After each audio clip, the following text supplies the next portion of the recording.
Welcome to SP Shukla educate channel. अगर आप हमारे चैनल से फर्स्ट टाइम आए हैं तो इस चैनल को सब्सक्राइब करना और बेल बटन पे क्लिक करना ना भूलें, जिससे हमारे सारे इम्पोर्टेंट वीडियोस आप तक पहुंच। देखिए मित्रों, जो चैनल पर नए होंगे उन्हें बता दें, एक मैंने जो सीरीज स्टार्ट किया था 30 प्रैक्टिस सेट हिंदी का, चाहे आप जिस भी कॉम्पिटिटिव एग्जाम की तैयारी कर रहे हों, UP police, SI, video, PCS, TT, GD, लेखपाल या आने वाली बहुत सारी वैकेंसीज हैं, यूपी ट्रिपल एससी की भी वैकेंसीज आ चुकी हैं, उससे रिलेटेड ये 30 पार्ट इस कदर बनाया जा रहा है, इस कोशिश के साथ कि जो भी एग्ज़ाम आप दें उसमें इससे बाहर क्वेश्चंस ना जाएं। तो उसको देखते हुए ये एक साहित्यिक हिंदी का पार्ट 16 लाया था, जिसमें मैंने साहित्यिक हिंदी से कुछ क्वेश्चंस देखे थे, पूरा पार्ट कंप्लीट किया था। ये पार्ट नंबर 17 है, यानी और इसके आगे के पार्ट्स हो चुके हैं। ये पार्ट मैंने अभी छोड़ रखा था एग्ज़ाम को देखते हुए, तो ये पार्ट्स आज कंप्लीट कर रहा हूँ, पार्ट नंबर 17। इसके पहले के पार्ट्स अगर आपने नहीं देखा है तो आप वीडियो के डिस्क्रिप्शन बॉक्स में हिंदी का प्लेलिस्ट दिया हुआ है, हिंदी टॉप 100 क्वेश्चंस करके, वहाँ पे आप जाके वो सारे क्वेश्चंस जरूर देख लीजिएगा। आइए देखते हैं टॉप 25 प्रैक्टिस क्वेश्चंस जो आपके एग्जामिनेशंस के लिए इम्पोर्टेंट हैं। आप लोग कमेंट भी करते रहेंगे जो क्वेश्चंस, जिस क्वेश्चंस के आपको आंसर पता होंगे उसके। देखिए पहला क्वेश्चन स्क्रीन पर है। पहला क्वेश्चन क्या कह रहा है, हिंदी नवजीवन के संपादक कौन थे? बहुत ही इम्पोर्टेंट है, हिंदी नवजीवन के संपादक कौन थे? जैसा कि हम जानते हैं ये मोहनदास करमचंद गांधी की आत्मकथा है, यानी इसके लेखक कौन होंगे? गांधी जी ही, क्योंकि आत्मकथा अपने बारे में आदमी खुद लिखता है, यानी इसके लेखक कौन हैं? गांधी जी हैं। आगे सेकंड क्वेश्चन है, ठेठ हिंदी का ठाठ के लेखक कौन है? बहुत ही अच्छी रचना है, अक्सर एग्जाम में आप देखेंगे, जैसे बात करें यूपी टेट, सी टेट में अक्सर ये क्वेश्चंस देखने को मिलता है। ठेठ हिंदी के ठाठ, ये रचना किसकी है? अयोध्या सिंह उपाध्याय हरिऔध, अयोध्या सिंह उपाध्याय हरिऔध की। इसके बाद देखते हैं क्वेश्चन नंबर 3 की तरफ चलते हैं। क्वेश्चन नंबर 3 क्या कह रहा है, चंद हसीनों के खतूत उपन्यास के लेखक कौन हैं? चंद हसीनों के खतूत उपन्यास के लेखक कौन हैं? ये भी रचना है उग्र जी की। किसकी रचना है? उग्र की रचना है। आप कमेंट भी करते रहा करिए जिनको आंसर आता रहता है क्वेश्चंस देखने के बाद। क्वेश्चन नंबर 4 है, भूतनाथ के रचयिता। भूतनाथ जैसा कि आप जानते हैं पिक्चर भी बन चुकी है, अमिताभ बच्चन ने बनाया हुआ है। भूतनाथ के रचयिता कौन हैं? ये आपसे क्वेश्चन पूछा जा रहा है, इम्पोर्टेंट प्रश्न है। तो इसके जो लेखक हैं उनका नाम है देवकी नंदन खत्री। देवकी नंदन खत्री जी रचयिता हैं किसके? भूतनाथ के। क्वेश्चन नंबर 5 है, हिंदी का पहला उपन्यास। ये बड़ा ही इम्पोर्टेंट महत्वपूर्ण प्रश्न है, एग्जाम में पूछा जाता है, हर बार आता है, हिंदी का पहला उपन्यास बताइए। तो हिंदी का पहला उपन्यास तो सभी को पता है, ये क्या है? परीक्षा गुरु। परीक्षा गुरु हिंदी का पहला उपन्यास है। अब इससे रिलेटेड एक क्वेश्चन जो और भी पूछा जा सकता है, वो पूछा जाता है कि परीक्षा गुरु के रचनाकार कौन है, यानी परीक्षा गुरु किसकी रचना है? तो इसके रचनाकार हैं लाला श्रीनिवास दास जी। कौन हैं? लाला श्रीनिवास दास। इसके बाद बढ़ते हैं नेक्स्ट क्वेश्चन पर, इनमें से कौन सा उपन्यास इलाचंद जोशी का नहीं है? अब देखिए इलाचंद जोशी का उपन्यास नहीं है, यानी 4 ऑप्शंस दिए हैं, यानी 4 में से कोई 3 होगा और 1 नहीं होगा। तो आप में से पता होना चाहिए इलाचंद जोशी की कौन कौन। ये डीएलएड बीएलएड में एग्जाम में क्वेश्चन पूछा हुआ है, बीटीसी में भी ये क्वेश्चन पूछा है। तो क्या करें, इनमें से कौन सा उपन्यास इलाचंद जोशी का नहीं है? त्यागपत्र। त्यागपत्र ये जो है इलाचंद जोशी का नहीं है।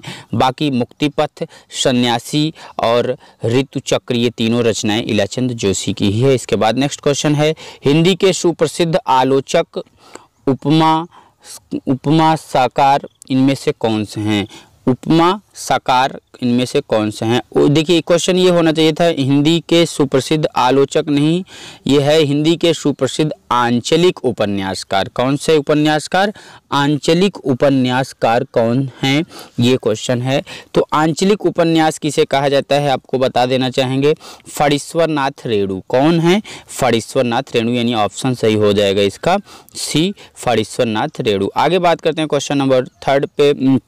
यानी आज का 8वां क्वेश्चन है।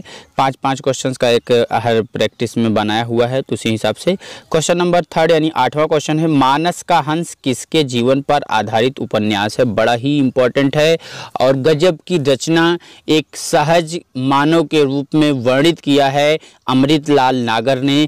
किसकी?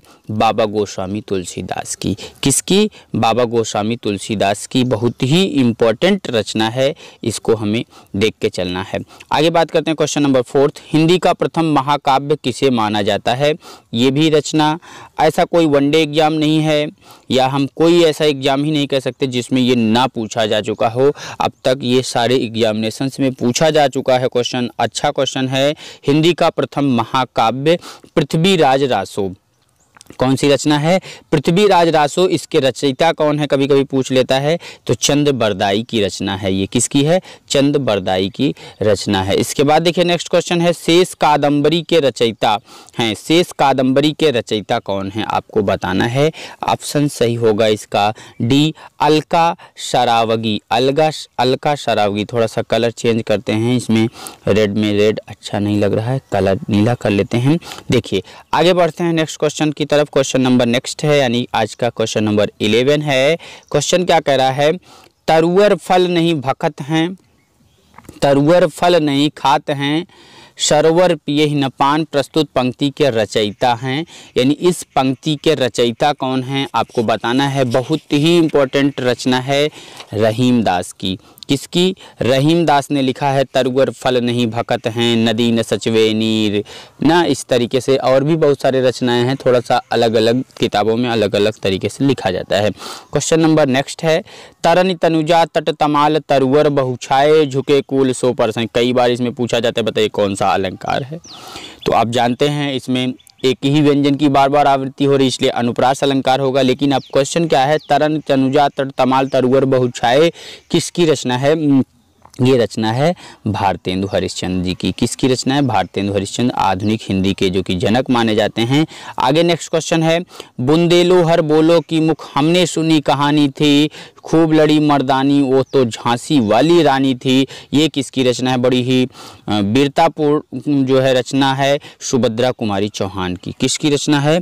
सुभद्रा कुमारी चौहान जी की रचना है और अच्छी रचना है, एग्जाम में अक्सर देखने को भी मिलता है। क्वेश्चन नंबर 4 है, मुझे तोड़ लेना बनमाली उस पथ में देना तुम फेंक, मातृभूमि पर शीश झुकाने जिस पथ जावे वीर अनेक। माखनलाल चतुर्वेदी की रचना है, महत्वपूर्ण रचना है। इसके बाद क्वेश्चन नंबर 5 यानी इसी में है, संस्कृत के 4 अध्याय किसकी रचना है? बहुत ही इंपॉर्टेंट है।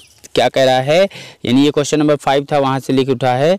अच्छा, संस्कृत के 4 अध्याय, ये गलती से छप गया बिल्कुल, ये रामधारी सिंह दिनकर की रचना है, आगे वाले क्वेश्चन में मिलेगा। लेकिन ये क्वेश्चन ये था, हिंदी के सर्वप्रथम प्रकाशित पत्र का नाम। बहुत ही इंपॉर्टेंट है, अक्सर आप देखते होंगे कि हर एग्जाम में पूछा जाता है, हिंदी में प्रकाशित या हिंदी के सर्वप्रथम प्रकाशित पत्र का नाम क्या है? उतंड मार्तंड है। बाकी जो है इस पे बहुत सारे इतिहास पे बहुत सारे क्वेश्चन बनते हैं, उस पे हम देखेंगे। आगे है, संस्कृत के 4 अध्याय किसकी रचना है? ये है रामधारी सिंह दिनकर की। प्रेम सागर के रचनाकार हैं, प्रेम सागर बहुत इंपॉर्टेंट रचना है, लाला श्रीनिवास दास नहीं, ये लल्लू लाल जी रसिया जी हैं। लल्लू लाल, इसमें कन्फ्यूजन हो जाता है कभी कभी, लल्लू लाल इसके रचनाकार हैं। हार की जीत कहानी के कहानीकार हैं, हार की जीत कहानी के कहानीकार हैं सुदर्शन जी। रामधारी सिंह दिनकर को भारतीय ज्ञानपीठ पुरस्कार कब प्राप्त हुआ? अभी ये क्वेश्चन हाल ताज में पूछा भी गया था, उर्वशी पर। किस पर प्राप्त हुआ था? उर्वशी पर। हार की जीत कहानी के कहानीकार, फिर से दोबारा से वही क्वेश्चन अच्छा लिख दिया है गलती से, तो इसके भी रचनाकार वही जो पहले था, यानी ऑप्शन ए सही होगा, सुदर्शन। इसके बाद ही इंपॉर्टेंट क्वेश्चन है, काशी नागरी प्रचारणी सभा की स्थापना किस वर्ष हुई थी? ये पूछा जाता है, कभी कभी आपसे क्वेश्चन पूछा जाता है कि किसने किया था या कितने सदस्य थे, कई सारे तरीके से क्वेश्चन पूछे जाते हैं। काशी नागरी प्रचारणी सभा की स्थापना 1893 ईस्वी में हुआ था। कब हुआ था आपको बता दें, कभी कभी डेट पूछ लेता है, ज़्यादा डीप में जब पूछा जाता है, 16 जुलाई 1893 ईस्वी को क्वींस कॉलेज वाराणसी के नवी के छात्र बाबू श्याम सुंदर दास ने किया था। किसने? बाबू श्याम सुंदर दास ने। वैसे इसमें 4-5 और लोग थे, जैसे पंडित राम नारायण मिश्र, शिव कुमार सिंह, लेकिन जो मेन श्रेय जाता है वो जाता है बाबू बाबू श्याम सुंदर दास जी को। क्वेश्चन नंबर नेक्स्ट है, लोकायतन किस कवि की रचना है? लोकायतन ये किसकी कवि की रचना है? सुमित्रानंदन पंत कवि के ऐसे रचनाकार हैं जो कि कहा जाता है ना कि प्रकृति के बड़े सुकुमार कवि भी इनको कह सकते हैं। बीजक किसकी रचना है? बीजक किसकी रचना है? मसी कागज छुयो नहीं, कलम गही नहीं हाथ, किसने कहा? बाबा कबीरदास जी ने। ये किसकी रचना है? कबीरदास की। क्वेश्चन नंबर नेक्स्ट है, जयशंकर प्रसाद बहुत बड़े नाटककार थे, उन्हें डैश डैश नाटक की रचना की। अब इसमें से जो कौन सी रचना के नाटककार हैं? अजातशत्रु। अजातशत्रु के रचनाकार हैं जयशंकर प्रसाद जी। आगे बात करते हैं नेक्स्ट क्वेश्चन पर, घनानंद को किस युग का कवि माना जाता है? तो घनानंद रीतिकाल के प्रसिद्ध कवियों में उनका नाम आता है, यानी क्या होगा? ऑप्शन सही हो जाएगा श्री रीतिकाल।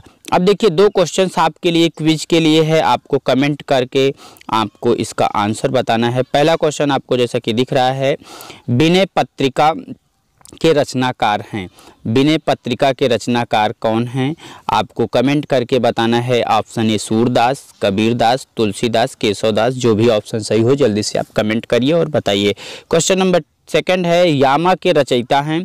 यामा के रचयिता कौन है? सुमित्रानंदन पंत, सुभद्रा कुमारी चौहान, महादेवी वर्मा, मीराबाई। तो आपको दोनों क्वेश्चंस का आंसर बताना है, फर्स्ट और सेकंड का, कि कौन सा ऑप्शन होगा सही। वीडियो अच्छा लगा तो लाइक करिए, शेयर करिए। इसके पहले के पार्ट्स, इसके बाद के पार्ट्स, पूरा 30 पार्ट्स कंप्लीट जरूर करिएगा। अगर आप हिंदी के स्टूडेंट हैं या आप किसी कॉम्पिटिटिव एग्जाम की तैयारी कर रहे हैं और आप चाहते हैं कि हिंदी आपकी बहुत बेस्ट हो जाए, तो 30 पार्ट्स इसके डाउनलोड कर लीजिए, 1 या 2 बार देख लीजिएगा। किसी भी एग्जामिनेशंस के पहले आपका पूरा पार्ट अच्छे से कंप्लीट हो जाएगा। वीडियो वॉच करने के लिए धन्यवाद। आपका दिन शुभ हो।